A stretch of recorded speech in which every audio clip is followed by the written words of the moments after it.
आप भी UP board परीक्षा 2024 में देने वाले हैं तो हिंदी का परीक्षा 22 फरवरी को है। तो आज मैं महत्वपूर्ण जीवन परिचय लाया हूँ जो आपका 10 नंबर पक्का करेगा। जी हाँ दोस्तों, आपको बता दूँ इससे पहले मैंने मोस्ट इम्पॉर्टेंट निबंध और मोस्ट इम्पॉर्टेंट पत्र लेखन करा दिए हैं। डिस्क्रिप्शन में आपको लिंक मिल जाएगा। चलिए आज महत्वपूर्ण जीवन परिचय कर लेते हैं जो एग्जाम में पूछा जाता है। जी हाँ दोस्तों, सबसे महत्वपूर्ण जीवन परिचय है जयशंकर प्रसाद का। आपको 3 ऑप्शन दिए जाएँगे, किसी एक पे लिखना रहेगा जिसमें आपका जयशंकर प्रसाद का तो 100% पूछा जाएगा। आपको 2 जीवन परिचय लिखने रहते हैं, तो पहला जयशंकर प्रसाद का ज़रूर लिखिएगा क्योंकि ये तीनों में से एक ऑप्शन जयशंकर प्रसाद जी का आता है। फिर आपको 3 ऑप्शन देंगे, उसमें से 1 लिखना रहेगा, यानी कि आपको 6 में से 2 लिखने रहते हैं। तो जयशंकर प्रसाद जी का जन्म 30 जनवरी 1889 ईस्वी में हुआ था। पिताजी का नाम था देवी प्रसाद। बचपन में इनके माता-पिता की मृत्यु हो गई।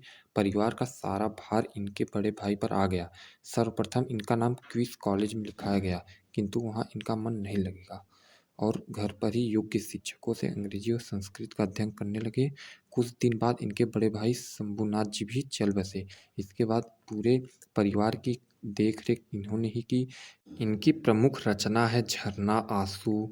तो इस तरीके से आप लिखेंगे, आपको कम से कम 8 से 9 लाइन लिखना है, उसके बाद आपको जो है फुल मार्क्स मिल जाएँगे। तो एक जीवन परिचय हो गया। चलिए आपको दूसरा मोस्ट इम्पोर्टेंट जीवन परिचय करा देता हूँ, जो हर साल एग्ज़ाम में 100% पूछा जाता है। जी हाँ दोस्तों, तो दूसरा मोस्ट इम्पोर्टेंट आपका जीवन परिचय है सूरदास जी का।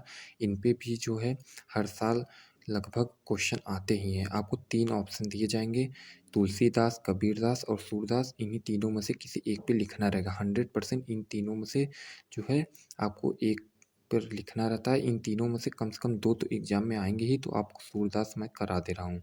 सूरदास जी का जन्म 1478 में माना जाता है। जी हाँ दोस्तों, ये क्लियर नहीं है लेकिन 1478 में ही माना जाता है। मान्यता के अनुसार इनका जन्म मथुरा के निकट रुनकता या रेणुका क्षेत्र में हुआ, जबकि दूसरी मान्यता के अनुसार उनका जन्म स्थान दिल्ली के पास सिही माना जाता है। महाप्रभु वल्लभाचार्य के शिष्य सूरदास अष्टछाप के कवियों में सर्वाधिक प्रसिद्ध हैं। जी हाँ दोस्तों, और इनकी मृत्यु 1583 में हुई थी।